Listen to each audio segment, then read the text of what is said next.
Hi students, నేను మీ physics Ramesh sir from right path YouTube channel.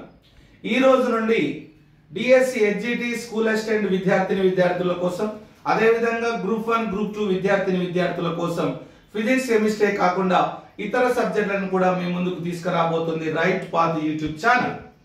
Officers, right path YouTube channel ని subscribe చేయండి, like చేయండి, share చేయండి. విద్యార్థుల కోసం ఈ రోజు ఒక ముఖ్యమైనటువంటి టాపిక్ ను మనం చర్చించుకోబోతున్నాం.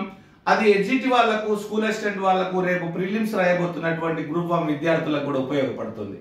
చూడండి, ఇక్కడ మనము జనరల్ గా ఈ రసాయన శాస్త్రంలో కొన్ని పదాలు, వాటి యొక్క సాధారణ నామాలను మనం తీసుకున్నట్లయితే రాతి ఉప్పు అంటున్నాం.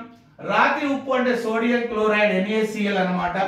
తినే soda sodium bicarbonate NaHCO3. Washing soda sodium carbonate Na2CO3. సున్నపు రాయి కాల్షియం కార్బోనేట్ CaCO3. సున్నపు నీరు కాల్షియం హైడ్రాక్సైడ్ CaOH ట్వైస్. పొడి సున్నము calcium oxide CaO. Milk of magnesium hydroxide MgOH twice. అదే విధంగా చాలా ముఖ్యమైనటువంటి అంశము, కాల్షియం సల్ఫేట్ పక్కన 2 అణువుల నీరు ఉన్నట్లయితే CaSO4 2H2O ను మనము జిప్సం లవణం అంటాం. దీన్ని గనక వేడి చేసినట్లయితే అందులో నుంచి 1.5 అణువుల నీరు బయటికి వెళ్ళిపోతుంది. అప్పుడు CaSO4 H2O ఉంటుంది. దీన్ని ప్లాస్టర్ ఆఫ్ ప్యారిస్ అంటాం. దీన్ని కూడా మనం వేడి చేసినట్లయితే అమ్మా అందులో ఉన్న నీరు కూడా బయటికి వెళ్ళిపోతుంది. CaSO4, దీన్ని బర్న్ట్ ప్లాస్టర్ అంటాం. ఇందులో నుంచి రావడానికి అవకాశం ఉంది. అదే విధంగా ఇక్కడ చాలా ముఖ్యమైనటువంటి అంశాన్ని చూడండి. లాఫింగ్ గ్యాస్ N2O, బాష్పవాయువు టియర్ గ్యాస్ అంటే C10H5Cl N2, క్లోరోఫిక్రీన్ అంటాం దీన్ని.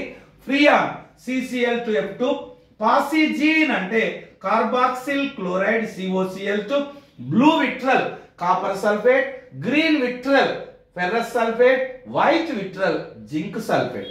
ఈ చిన్న వీడియో నుండి మీకు 100% రేపు ఆదివారం రోజున ఒక బిట్ రావడానికి చాలా అవకాశం ఉంది. Officers, right path YouTube channel మీకోసం పనిచేస్తుంది. ఎగ్జామ్ లో అవసరమైనటువంటి మాదిరిగా మీకు ప్రయత్నం చేస్తూ ఉంటుంది. Thank you, all the best.